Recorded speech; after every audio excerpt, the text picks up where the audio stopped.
and I had 58 days left, literally less than 2 months to put everything together. It was my first time seeing things in English. I knew what interest rates meant before I could write. I always thought that when you grow up, you start your own business. That's the route to go. We don't ride camels though, despite popular belief. In this episode of In the Query, I sat down with Farsad Rashidi, the co founder of Responder.com. For those of you watching that have ever left your countries of origin in search for a better place in the world, the right canvas to become the piece of art that you believe yourselves to be, you might find this episode very interesting.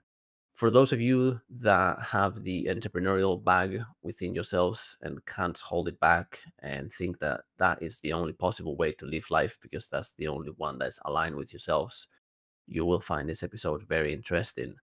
I had a tremendously good time in this conversation with Farsad. He's a great human being. Hope that you will enjoy this episode. Thank you very much, and God bless. What's been the journey for yourself, right, as a human being? What it's meant for your career, your own development. Let's say, how have you found a vehicle within the business to be yourself? And maybe we No, can make no, that the that's a first question. great question. Yeah, I guess to give you a little background, um, my parents when they got married young, and um, and grandparents didn't really help them much. They sort of stood on their own feet, and they had me young too. They had me when they were in their early 20s. My mom was still in college, and they were very ambitious people, both of them. And my dad was working 2 shifts, so he was never really home. He was basically he actually had me, I guess, when he was in pharmacy school still. He's a pharmacist. And then when he was done, I was born in Iran, by the way, for folks who don't know, if the name didn't give it away. And essentially, when he was done with pharmacy school, I was probably, I'd say 3, 4 years old. The way the pharmacists work in Iran is that you can't just go and open a pharmacy after you're done with school. You have to earn points. So that's a way for the government to encourage people to go to like underdeveloped towns and areas to open up, medical Mhm. practices and pharmacies, etc. So, I mean, I guess 4 or 5 years old, we got on, and dad didn't even have a car at the time. He had a motorcycle. And so we took a bus or something. I don't remember how exactly we got there. Went to a tiny little town in Iran, in the middle of nowhere. Um, and he started his own pharmacy, rented out a small shop. And I kind of grew up out there, I guess, in a way, because there wasn't any babysitters or anything. So it was just me, my dad, my mom, running this little pharmacy in the town middle of nowhere. And, I would, go to school or kindergarten at the time, and then go to the pharmacy until it was bedtime, and then go home 10 PM. And so I Wow. guess growing up, I saw, the running of the business firsthand and, taking Mm. out loans from the bank. I knew what interest rates meant before I could write. Wow. And, my dad and mom eventually grew that pharmacy into a bigger store. So they went to a bank just had left, and so they went and rented out that place. So they expanded operations. So they became the biggest, best pharmacy in that town. And we were there for a Okay. number of years, I guess, until I was 7 or 8 years old. And they were hustling, man. I'm telling you, like from 7, 8 o'clock in the morning until 11 p.m. every day, all day. Wow. Um, and so I guess they would take one day a week off on Fridays, and that's when we would put the whole family in a car and go to Yaz, the city I'm from, just to visit the grandparents and whatnot. So one day a week they would have off, and even that day that they were off, um, they would take me still to go and buy merchandise for the pharmacy. So, buying and selling things, and not selling them at the pharmacy, but buying the merchandise and the inventory. And so, yeah, that was sort of my life until they eventually moved back to the bigger city that finally had enough points to be able to open their own pharmacy in a real city. And so, yeah, and that was I would say What the was the first. real city where it happened? This is the bigger one. Yeah, it's Yazd, which is not that big of a city either, but it's one of the more it's one of the historical towns in Iran. It's right in the Mm. center, in the middle of the desert. It's like a stereotypical Middle Eastern town, or just like in the middle of the desert. We don't ride camels though, despite popular belief. But, but yeah, so that's kind of it. So the backstory. Interesting.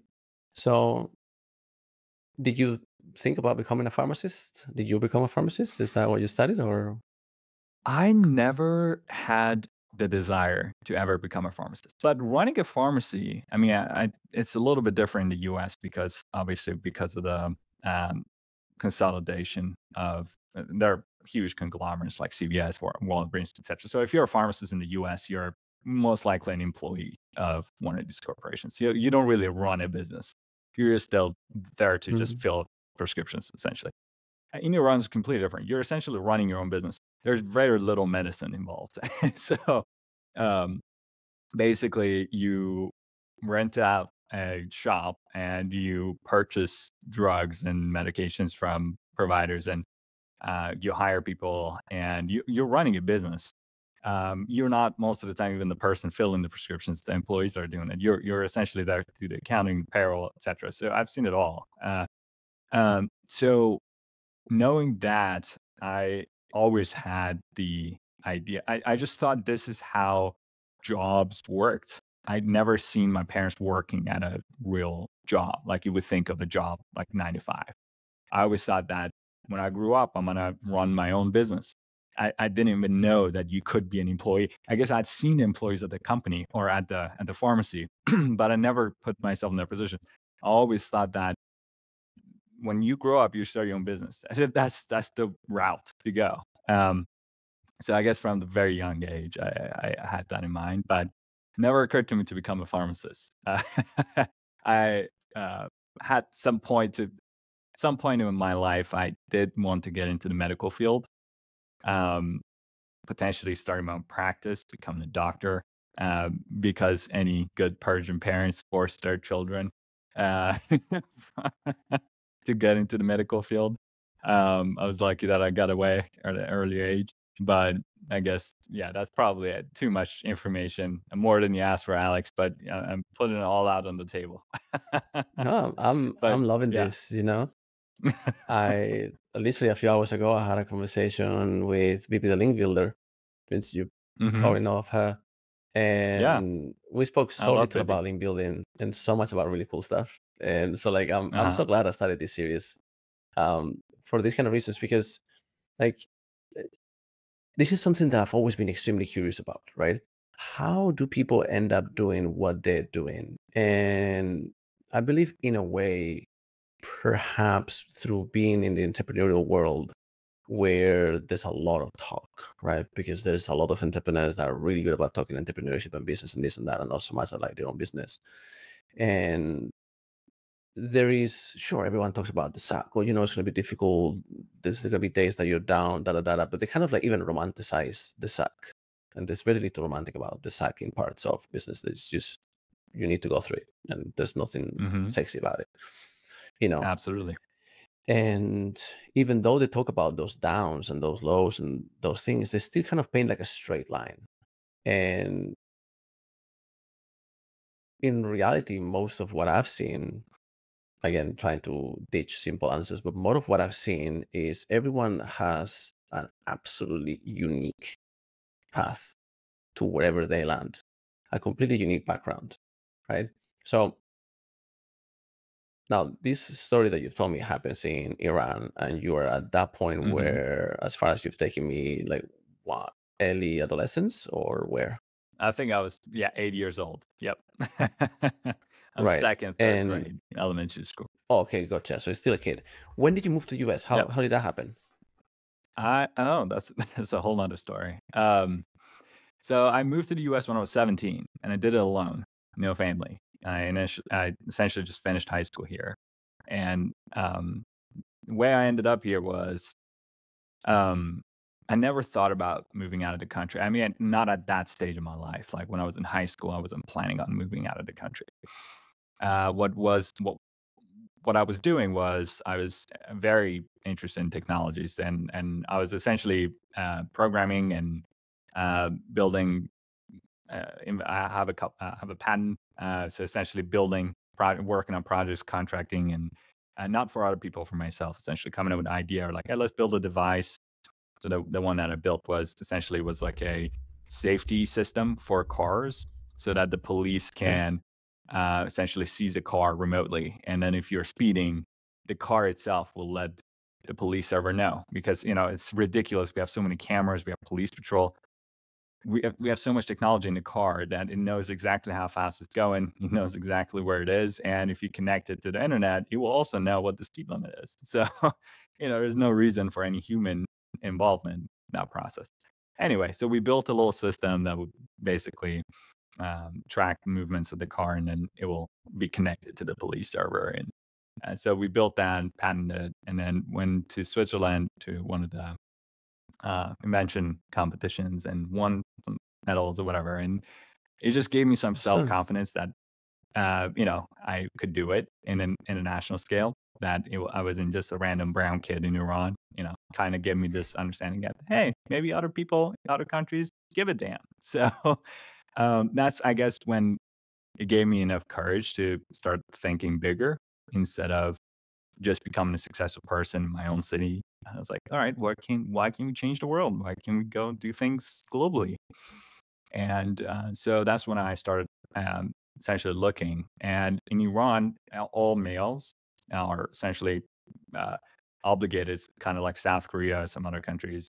You have to do 2 years of Mhm. military service when you hit 18, and they don't let you leave the country. Yeah, like you can go to college here, but you can't leave. So I was probably 16 at the time that I sort of won those awards. And I was like, you know what? I would probably want to get out before I'm locked in for life here. And I don't want to do military service. And so I started looking at high schools. And I was actually looking at high schools in England, in Australia, Canada, and obviously the US. And I got accepted to a private school here in Minnesota.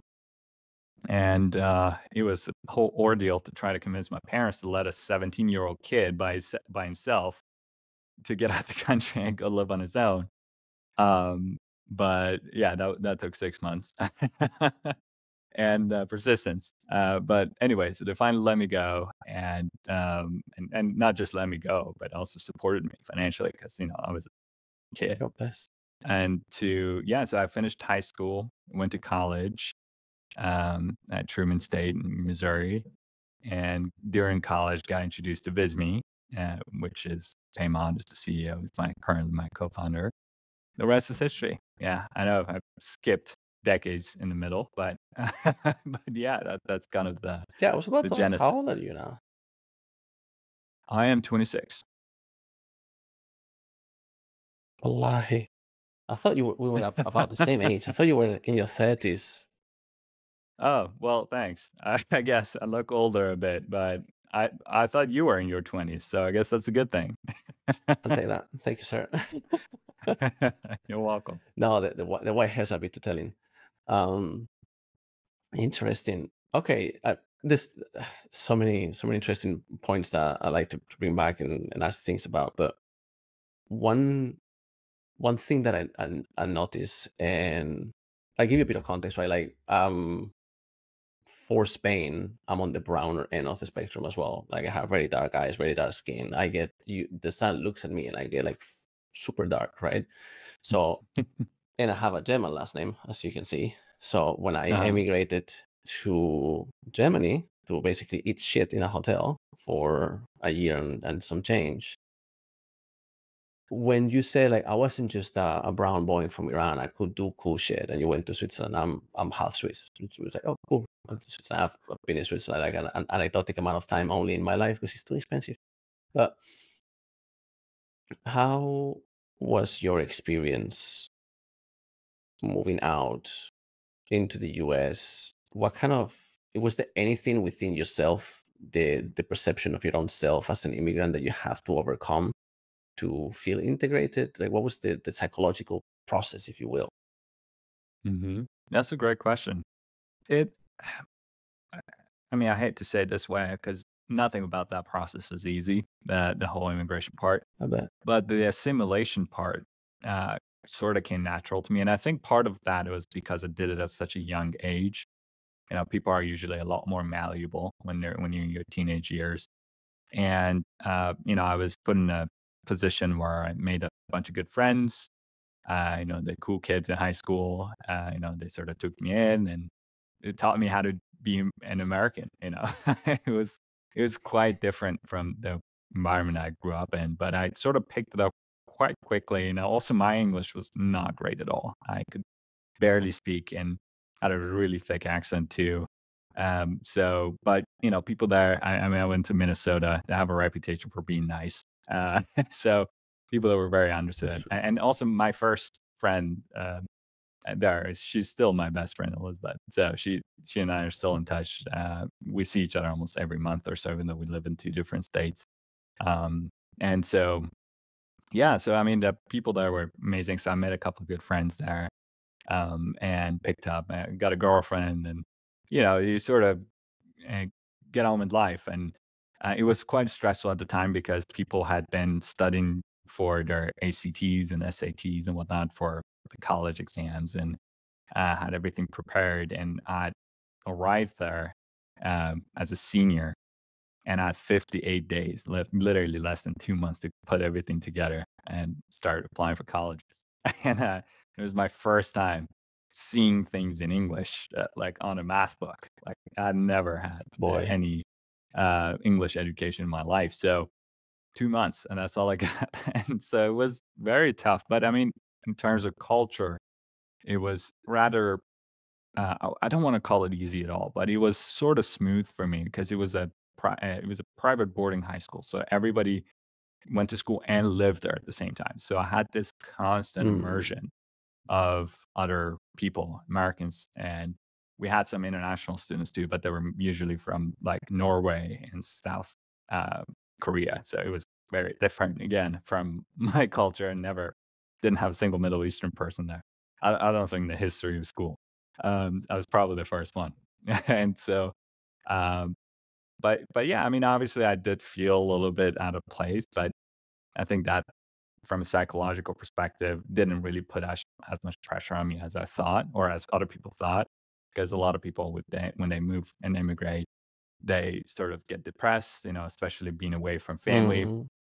But I'd sort of been raised in a way because my parents were working all the time, so I sort of was independent growing up. But more importantly, I think my personality is somewhat extroverted. I make friends easily, and I don't know, I'm quite talkative, and so that's been definitely dumbed down a little bit now that I'm getting older, I guess. But you know, I had a lot of energy, so I guess people sort of took me in a way when I went to that high school. So I'm always very grateful for that experience. So yeah, Nice. didn't have bad things to say about You them at all. Hmm. you have reverse culture shock now when you go back home? I haven't been home since I left. Oh. So yeah. So essentially, when I left because of military service, I couldn't go back for a period of time, and then now I finally got it waived in a way that I don't have to do it anymore, and it was a whole another pile of paperwork. But I mean, I Mm. went to out of the country to go visit my family, but would meet up usually in Dubai or some other country, and so now I can finally go back. So I'm hoping sometime within the next year or so, I get to go back again. It's been almost 10 years. Oh, So that'll be a trip. that would be Sorry, a trip, technology yeah, is for sure, and just exactly. Yeah, I bet I'll have some culture shock, but we'll see. I'm oh, but excited. I you have a lot of family there still. you're going back for the first time now after how many years has it been?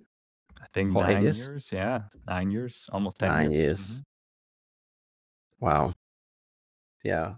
Yeah, I wanted to ask you, like, I don't know how I've never been to Iran, not yet, but, if I get anything from the countries in the Middle East is there's a lot of similarity with Mediterranean culture, where people are very warm and I would even say enthusiastic about life. Mhm. There is in Spanish you need to say that people do have like blood in their veins, right? When somebody is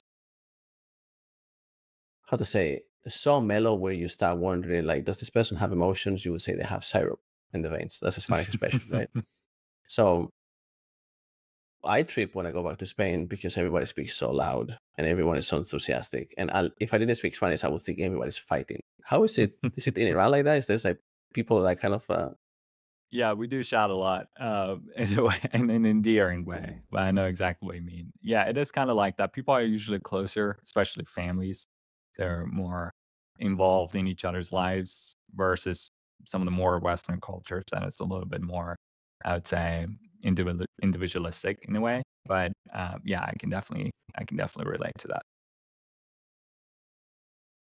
hmm. Well, hope that you have a good experience when you go back home, and Thanks. that you'll get to see everything with new fresh eyes. I appreciate it. Yeah, and And I'm not gonna tell anybody. I'm just gonna go show up there, surprise them. So nice. it'll be Oh, fun. they'll love that. They'll love It that. it could go either That'd be way. awesome. Yeah. I hope that there would be some crying because I'd be very disappointed. There'll be some kind for All sure. right, hopefully, yeah, For fingers sure. crossed. So, I mean, okay. Do you want to go with the business route Sure, or with the other route? it's There's all a yours. section here This that is I your can throw podcast. as a surprise. You Yeah, can choose. You want me to throw your business questions or the other ones? anything your heart desires. I'm here to answer questions. Okay, blue pill or red pill? Blue pill. Let's do it. Blue pill. Okay, we'll take business for now. So, a few things that I'm really curious about how Respondent came to be. hmm Okay, so I'm aware of the parent company, what you guys do there, and what was your original involvement with SEO, and why building a new tool instead of using what existed already in the marketplace? hmm What opportunity do you see to go after? Yeah. So, and essentially, when I joined Visme, the parent company, it was at this quite an early stage. I mean, they had product market fit, but it wasn't quite established yet in a way. It was a very small team, and they didn't have any processes around anything. So, I started with support and sort of building that process, hire a couple of people, put them in charge, building some other aspects of the business, and the marketing department didn't exist. And so building all these, putting all these pieces together. But really, what was the real driver of revenue was SEO. That was how we were getting majority of our customers because paid ads was quite expensive and it wasn't really yielding the ROI we were hoping, and it's very difficult to scale. Um, Cold Outreach outbound didn't make much sense for our price point. It was quite an affordable tool, so it wouldn't make sense to go hire salespeople, go door to door, start selling. So naturally, we ended up with SEO. We're like, all right, let's start positioning ourselves so people, when they're looking for a solution like ours, will find us.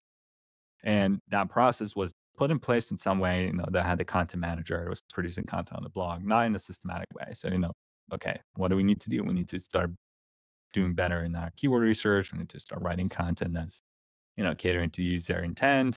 And we also need a lot of backlinks because that's how search engines basically um, rank websites based on the credibility, and that level of credibility is measured in terms of popularity by getting mentions from other websites.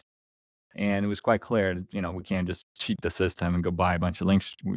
That's this is quite short sighted because the whole point of Google is to make the algorithm so that they will cache on to those. So we knew that we need to start building links from legitimate websites in our space. And those guys aren't interested in money. You can't pay them cash to give you links. And you can't just go write content for them out of the blue if they don't know you. So it's quite difficult to get them. And we're sort of doing it manually and experimenting. And I'm a problem solver. So I'm like, okay, I see an inefficient system. Let's try to see if we can find any software tools that could help us kind of scale this a little bit, save a lot of time. And there were a couple of tools, really. There are two software, really, that was around for a long time at the time. The rest of it wasn't really even worth the salt. So those two, took a look. We actually ended up paying for one and started using it, but it wasn't really the level of software because we're a software company. So I know what good software looks like. And it wasn't that. I was like, this is still not to the level that I wanted to be, and it wasn't doing a lot of things that we needed to. So we were like, let's start developing our own little thing and see if we can help our team be more productive. So we put together one engineer literally and put together the designs myself and then pitched it to Payman, the founder of Ismin, and he agreed and started building it. Initially, it was sort of put together with duct tape. It was not pretty. It wasn't meant to be a commercial grade software. It was meant to be an internal tool. And the guys loved it at Morgan. They're like, "This is amazing. It worked ridiculously well." And that's when we had that aha moment. We were like, you know what? Let's put this out as a standalone software. We know what works, how we sell software. We know that if it can help us, I'm sure it can help a ton of other people. So we put it out, and the rest was history. We started selling it quite early on, even though it wasn't really to that level that people would have paid for. But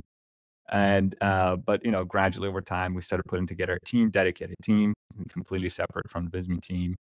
And because we saw the potential, we're like, there's a lot of good stuff we can do here. And and then the product finally got to a stage where it's mature, and we pushed the gas pedal on the sales and marketing side of things, and the rest is history. So that's kind of the backstory of how it came to be as a product. I love how it's a combination of scratching your own itch, seeing that there is a solution, but when you elevate your standards, you realize the solution is not good enough. Exactly. So then you combine those two things with the last thing, which is you build the whole thing and then you pitched it to a founder, and the founder gave you the wings to go and do it, and then it became a whole thing. So it's kind of things that people call luck, but once you break them down, you figure out, oh well, there's this guy who started really freaking hard, who started building software a long freaking time ago that got an award in Switzerland. That then joins this company that's growing very fast. They identify exactly the channel that's working for them. That starts being an inner thing. They get the support of the founder, and eventually they build this thing that outdoes what exists in the market. In my opinion, from what I've seen already, that's why we're moving over our team building operations from the previous set of tools into Respona at GameLinks, because I sincerely think it's going to get our clients better links, and that's ultimately what we're about, right? For me, it's not like I think as an agency or a technician, whatever you do, SEO software, you have to be tool agnostic or language agnostic, even if you're developing it. It's like, what will get the job done the best for the people who will receive this product? Today's beautiful. Let's use that. Like, who cares? Oh, we already have systems built in house to do this other thing. Like, yeah, but that thing is not good anymore. So it's a lot of shedding. Like, as you grow through life, you also shed parts of yourself because you realize, you know what, that doesn't serve me anymore. It used to be great because I was in this stage of life, and now I want to go there and go there. Like, it's not good anymore. Exactly. And I appreciate that. I mean, it sounds simple when you sort of look at it retrospectively. You're like, yeah, of course, A plus B equals C, we did this. And the reality is we didn't have any idea what we were doing at the time. I mean, full transparency. We were like, hey, there's a problem. Let's try to solve it. You kind of start putting the pieces of the puzzle together without seeing the full picture in a way. That's how it feels like, at least. And then when you zoom out after a period of time of consistency, then you're like, oh, yeah, actually, this picture makes sense, But at the time, it wasn't as clear cut as we make it sound. The stories sound very logical, but at the time, obviously, there's a lot of uncertainty. There's a lot of moving pieces that you can't really foresee until you actually get into it and start doing things. I'm glad you point to when you're in the midst of it, there's no clarity, and that you're saying like, well, like we had no freaking clue what we were doing. We were just trying to figure it out, and slowly things did fall into place. There's an expression that I love in Spanish that says "tu confía," which means it literally translates to like you trust, which you would really translate to like have faith, right? Like have faith in the process, right? Or in whichever you choose to have faith on. In this particular case, will be the process, Right. and it's how I've always lived my life. Because realistically, and this is my personal opinion, and I would love to hear what your opinion is, I don't think anyone has life figured out. And even if you reach to a point where you think that at that particular day in time, you kind of have your stuff together, usually life is about to take you for a spin whenever you think that you have your stuff together and you have a lot of clarity, Exactly. because that's the nature of life. Status quo is an illusion. It's the status quo of this second, but the next second is going to be different. And 100%. Yeah, I agree. mm, And you know, that's I think what makes life worth living. It's the fact, you know, if we all were born with a predestined, you know, um, future, I don't think that would be a very exciting life if everything that if none of the decisions you made had any repercussions, or you could end up in a totally different place. 7, 8 years ago, you would have told me, hey, I would have been running a SaaS company in the US. I was a little high school kid in Iran. You know, it just doesn't add up. I'm like, how would you yeah. get there? Imagine when you You were know, 8 and you just moved, your parents were just building the pharmacy in pharmacy in a town in the Iran. middle of Yeah, nowhere. exactly. So, you know, it's like And life so it's like, puts you in in 20 places. years, Right. And this is like, not to say by any I standard. guess. Right. And this is not, by the way, this by any standard to say I'm successful or made it or anything like that. I think I'm at the very beginning of my journey, and there's lots of work to be done. But I'm just saying, like, the unexpectancy, if that's a word, of life, that's what makes it worth living. It is now. Yeah. We should coin it. I like how you said that this is not to say that you're successful, and how you approach it. I I have my own thing with the word success, right? And I guess it depends of what are we addressing, whether it's a finite or an infinite game, right? So, a lot of people talk about the game theory, right? And it's a way of looking at it, but realistically, the game is life. Everything else is just things that we do to keep us entertained, right? And some people can derive meaning from it. Some people will find riches in some of these games. Some people will find fame, whatever. Um, but you can get what some other people desire and be thoroughly unhappy with it. So are you 100%. successful? Right? I don't know. Like, what is success on your terms? I think that'd be a better question. So you say that success, you wouldn't label yourself, oh, successful, right? That's like a big thing.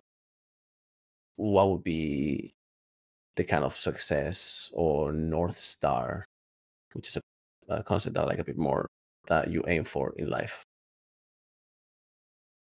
You know, that's a great question. I don't think if I've ever thought about it in a way, but, you know, as you're talking about it, it makes me realize, you know, probably the way I define success, and this is not something that is universal by any means, it's probably touching as many people's lives as I can. You know, when I die, I want to have made the lives of humans better. I want to have contributed my part to human civilization in some way. You know, could be small, could be big, but I want to have an impact. That, you know, when I'm on my deathbed dying, I'm like, you know what? If I wasn't born, you know, if I hadn't lived the life that I had, life for a relatively sizable number of people would be different, or in small or in a big way. Yeah, and I don't think there's any objective measure of it in any way. You know, that's probably comes back to um, you know, your I would level of say contentment. correct. Yeah, I would say a lot of the most worthwhile things in life aren't quantifiable. You can quantify money, and you could even say by that reason it's one of the least worthwhile things past certain point, which is very nice to reach, so that you don't have to be stressed out of your freaking mind whether you're gonna put price on the table that day or not, right? Once you get Exactly. past that stage. I grew up on food coupons in a family with only one parent, so like I've experienced poverty. Okay. Like, I lived in India with 300 euros a month, which for India is a lot of money, unless you're a Gora. That's not a lot of money for a foreigner, right? I see. So like I've seen riches and I've seen absolute poverty, and I've experienced it in my own flesh. So in no way I'm saying anything there's anything negative in it. It's just the small pain, right? So if we aiming to have less suffering, then going past that stage is good.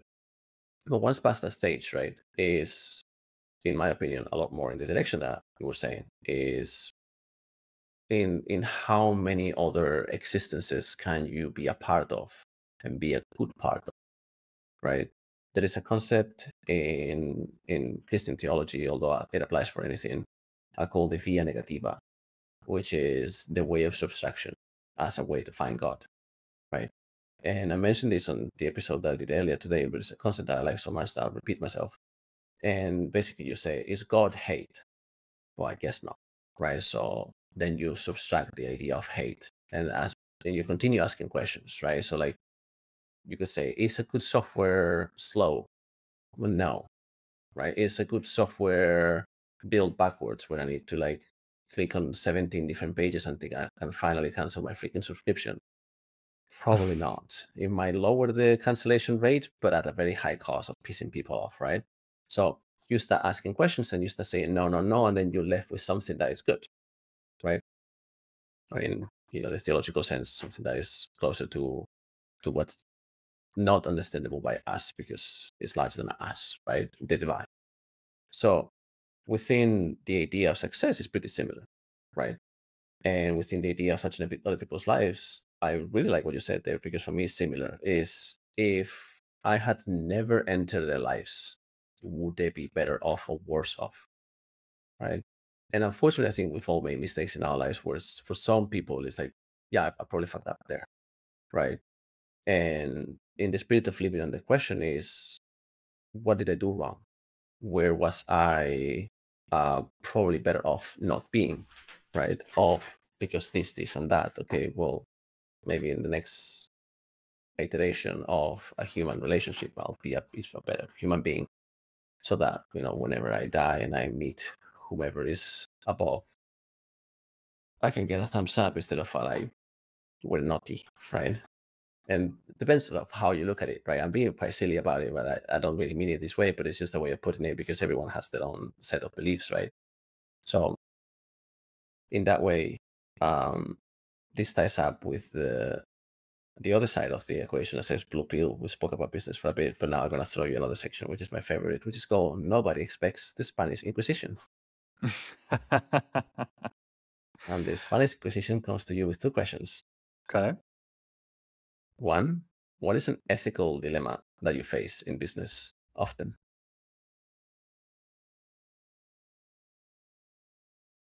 A lot of the time, so I still do founder-led sales at Respana, and reason why we still do it at the stage that we do it, that we are in now, is because I failed at delegation.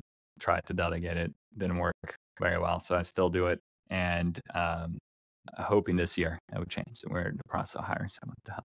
But when Very you're on good idea, by sales the way. calls, pardon? No, it's like it's just the truth. Like my entire team said, like, I wish we could hire him for sales. Like, I know. Oh, thank you. I appreciate that. On God, huh? Thank you. I appreciate that. I mean, the thing is, the good salesperson doesn't feel like a salesperson, and that's a very tough hire. A lot of people that are traditionally in sales, you can tell they're in sales. You meet them at a party, you're like, you probably work somewhere in sales, and it's just not something I enjoy. When I'm trying to purchase something, and I go to someone that is too pushy and salesy, to me, that doesn't feel like I'm having a great buyer experience. So part of that is building rapport and trust, and it's very tough to delegate to somebody because you're essentially giving them the keys to the business, because that's at the end of the day, it's what's gonna make or break it, is that if you can bring customers in and make them happy. Um, and sales plays a very big role in that. But, when I'm on sales calls, obviously one part is that my job is to sell Responder licenses. That's my job. This is how we pay all of our salaries and bills. And, we have employees that have kids. And um, so it's my responsibility to make sure that we bring in as many customers as we possibly can. But there are instances where I see that, this person is probably better off uh, not buying Responder. It doesn't happen very often, because if they have taken the time to schedule calls and show up to the call and whatever, that means that they've done some research on their part, because nobody wants to waste their time. But, that's always a dilemma. It's like, what am I going to tell them? most often than not, I'm quite transparent. I'm like, listen, this is what our software does. It's what it costs. This is that. My opinion, you might be a little too early for it, or you're probably looking for something that's a little different. And so I do offer him some alternatives. And I tell him, or at least try to be that way.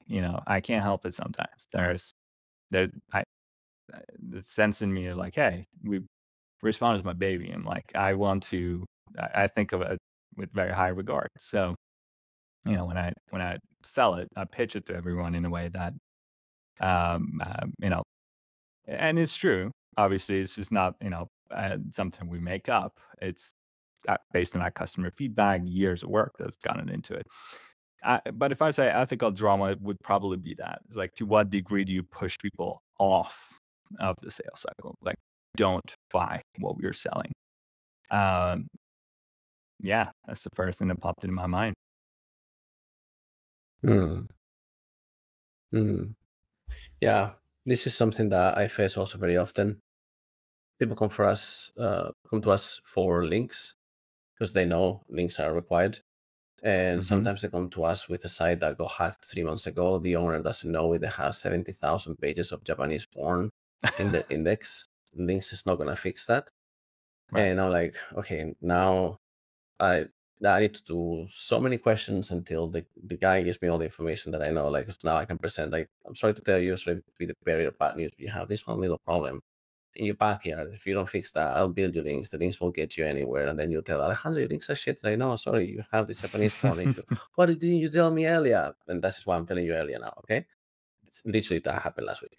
So, like, there's so many cases like that where I'm like, you need to fix all this stuff and we can rank you with links, no problem. Hmm. It's so hard not to just say, yep, okay, cool, yep, this is the links that you need. I think it's not my responsibility that they don't know that the site is shite. They came to me for backlinks. I shall sell them backlinks, right? So I'm glad that I'm not alone on that one. Yeah. That you also have that, because it's a tough one. I mean, at least, and this could be a limiting belief of mine, but at least it lets me live a life that I'm at peace with. There's a karmic belief. It's in the Diamond Sutra, um, which fundamentally is like any money that you make in a way that isn't karmically correct, thou shall lose. And pretty sure there's more than one faith out there that believes the same. So for the audience, this one is the query deserves freshness. So based on the trackload of people that are using your tool to acquire links, your lengthy experience, and everything that you know, if you give one really hot tip for anyone doing link building or SEO right now, what would it be? Gonna sound contradictory, so I'm gonna elaborate on it. But don't pay attention much to the backlinks, as in the hyperlink. Um, the goal of links. Let's take a step back and understand it better. Why it's important. At the beginning, just like late '90s, when these Yahoo, AOL, etc., were, I would say, so prominent search engines. People could stuff keywords and essentially, get their sites up on the search results, because all the search engines cared about was what's on the page. What Google did that put them on the map, and they beat all the other ones, was essentially looking at other websites, not just yours, but see how many other people are talking about you and reference to you. And the way they measure that is by these links. But now, 20 years in, these guys have gotten quite good at understanding how credible a website is by references that are, because they now understand the text on other web pages. They don't just look at the links and tally them up. They also understand context, and they also understand what that page is talking about, and whether or not it has any value that they've mentioned you, and whether or not that has any credibility. So I think a lot of people get bogged down on the fact that, oh, let's just go buy some links. Let's go. Why? Because to a human, it makes sense, because backlinks are important. You go either purchase them or you pay someone to insert them in other forums or whatever, and you think that that's going to make a difference, and it might make a difference short term. But you have to remember, put yourself in the shoes of Google. They have a lot of good, smart engineers, and they're one of the pioneers in AI. And their whole thing is to try to find the most credible resources. So I wouldn't necessarily care much about the sheer number of links you have, or that it impacts just the way you think about it. The way I think about it is getting other people to talk about you and reference. So what that means is like build cool stuff and go promote it. That's what I think of as what link building is. Hey, you created a cool study. Great. Go pitch it to other people. Let them talk about it. Go on as a guest on podcasts. Let people talk about you for an hour. Reach out to, I would say, other B2B. So say if you're a SaaS company, reach out to other SaaS companies. Do a joint webinar with them. Introduce each other's products to each other. That's link building. Link building is relationship building with other authoritative resources in your space. And it's not quite in the traditional sense of just earning hyperlinks to your website. So just that change in mindset is like, if you want to play for the long run, you have to change your mindset. So that makes it very crystal clear what's a good link and what's not a good link, and what's worth doing, what's not worth doing. And it's something a lot of people miss, especially folks that are not in the industry. Is that, and it's kind of that the principles of why they're important in the first place. Yeah, I'm glad that you mentioned also about, because it's something that a lot of people in SEO, because hacks still do work, and there's loopholes and ways to circumvent all these, let's say, barriers that Google tries to put for the shit not to go to the surface, and yet still it does. Cool. But ultimately, like, it's some of the smartest guys in the planet that build the algorithms.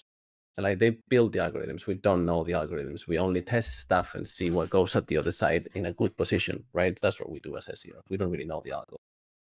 Any of the very many algos that work on parallel on a stack, right? So I think a lot of SEOs, because they can rank for things, that there's a lot of ego in the industry in that sense, right? Like, whoa, I don't Google is saying this thing, but then my case study from this other random industry proves them wrong. Okay, but ultimately, when you think of principles, and I quite like that you use that word, is what are we really doing here, right? And how does this add value? Just because crappy, valueless AI content ranks for now doesn't mean that it's a good thing, and it will continue to rank. Eventually, like, the path gets narrower, right? Exactly. So that's life. The path gets narrower. So then you mentioned AI and the work that they're doing. I'm curious to know, because I know you guys have implemented a lot of AI features within the tool. It was one of the really cool things that I saw. I'm curious to know what your take on AI is. Specifically, where do you think is it going to take us as a whole? Humanity. Where is AI taking us? How far along in the future are you referencing to? Like in the next 6 months to next year, or are you talking next 10 years? Wherever your vision goes, your choice. I think it's proven as it's not a fad. Crypto was a fad. Why? Because it doesn't actually deliver much value. The only value really crypto adds is drug dealers, and that's really the only value I could see it, because if you're a legitimate transaction, you can move it through banks. It costs the same to do it through Bitcoin or other cryptos, and it really doesn't add much value to society in a way, at least in my opinion. There is tangible business impact that is resulted from AI. So nothing's far from a fad, and almost all companies now are realizing it. And it's a clear, tangible shift towards it. And I think it's quite similar to what happened in the late 90s with the internet, essentially. So when it came out, it was quite primitive. People were still trying to figure out how to use it, how to monetize it, how to get value from it. I think it's happening in the same way, but a lot faster, because internet has made us interconnected. News breaks out very quickly. People can deploy stuff a lot quicker. And I think that it's going to augment human knowledge and take it to a whole nother level, especially when they get better at reasoning, because LLMs are horrible at reasoning. What they are very close to solving those in a way that it can actually reason. And the way we define reasoning is breaking the task down to visual parts and essentially spend more time. So what that means is that it will spend more time on questions that are more complex to answer because there's more layers, right? It's like solving a math problem. You would spend more time taking an integral of some weird function versus 2 plus 2. So it will work in the same way that it will break things down and reason and understand and solve it. And I think once that's implemented, which is very close, I think we're way closer to this than most people realize, because there's so much money and so many smart people working on it that it's incredible really what humans can accomplish as a group, not just individuals, but collectively. And I think it will start. We are able to answer a lot of questions we couldn't answer before. I think there's going to be huge leaps in understanding the universe in drugs and pharmaceuticals. I think there's quite a lot of jobs that are going to transform from data entry, people, stuff that is currently done that doesn't require much, I would say, manpower or thought power in a way. It doesn't require much human involvement that humans are doing. And I think the next big one is probably going to be in robotics. Now, you actually embody these into, robots, and that will then start revolutionizing the blue collar jobs, now construction and manufacturing, and they're all going to change. So I think I'm a AI positive. I look at it from a very positive lens. I don't believe in that AI is going to turn us all into paper clips or and a bunch of other theories that are out there. I think that it's a tool, just like the internet, just like the steam engine, and that really radically changed our society for the better. Level of productivity has exponentially been growing, and I think that's going to continue to help us to grow. So I'm very excited for the future of humans. Only concern I have though Interesting. is in the politicians. Um, imminent danger of a nuclear war, I think, is something that people should probably be more scared of. The fact that some maniac dictators around the world have access to a button that could destroy the world. I think that's probably a much bigger danger for us now this time than AI is, or to other technologies that are getting developed. So that's sort of my point of view. Interesting. Yeah, because I'm in the neutral or slightly negative camp for AI. Neutral because this is the Swiss in me, but and negative in the sense like my opinion, it could add more layers of abstraction between people. And it's the same study that was done with chips in casinos. And once you look at money with gold, and then it's a piece of paper, and then it's a chip, and then it's a number, it's so abstract that people lose touch with the movements. So as you study like layers of artificial abstraction in interactions with people, like, should I send my AI avatar to interview the AI avatar of Farzad, and then I don't have to do the work? If we get to that point, which I think some marketers will really push into that because it will be hot, right? Like, people are already cloning themselves with AI, which for me it's inconceivable. It literally it breaks certain barrier of my own understanding of why would I clone my own self with an AI so it can say things for me for I productivity agree with sake? you. I mean, any technology can be used in a bad way. When they develop cars, you can run over people with your car, right? Yeah, Um, no, and it's very not that you quite should. dangerous to be sitting in a little metal box that goes like 80, 90 miles an No, hour. It's very dangerous. and you could die. And a lot of people die every year. But would Yep. you live without your True. car?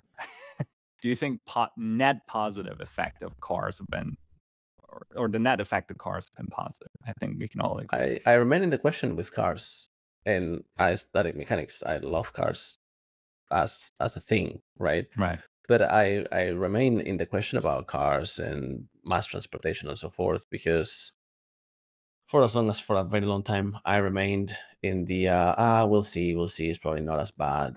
Like, where I live, the effects that on the land are so undeniable. The fact that shit's getting hotter and like the seasons don't work the same, that I wonder, will we all pay like just a very delayed price? Like, society as a whole did fucking amazing with mass transportation, with combustion engines for 100 years, but then it collapsed. Like, right? Then I would say in the positive, probably not, because we aren't past that Rubicon yet, right? So we don't know. Potentially, Yeah, I agree. Yeah, I mean, potentially we might all like. there is pros and cons, obviously, with any new technology, and I think as long as there are gradual changes, gradual transitions, that's what also remain hopeful about energy. I remain hopeful about climate change, because these are stuff that don't just bam happen and we're dead. These are things that happen over decades, and people have the tendency to do what's needed to survive. And if we know that, hey, we're going to die, change this, and this is happening, they will figure out ways. I believe in the collective conscious of humans to maintain the survival instincts to kick in, and as they do on a day-to-day basis, on a granular level. But that sort of side effects of any new technology, yet of course there's bad effects to it. There's bad effects to social media. But if there wasn't Facebook, how else are you going to see your old high school friends get fat? There's pros too. So, You'll have to like see them in real life and yeah, travel to the town and stuff. And then you need a car to do that. right. Yeah. See, can't get away. Can't get away. Azad, this was an awesome chat. I want to be mindful of your time. Thank you for having me. Thank you I had very a much blast. for being on the show. Yeah. Well, God bless. Thank you so much.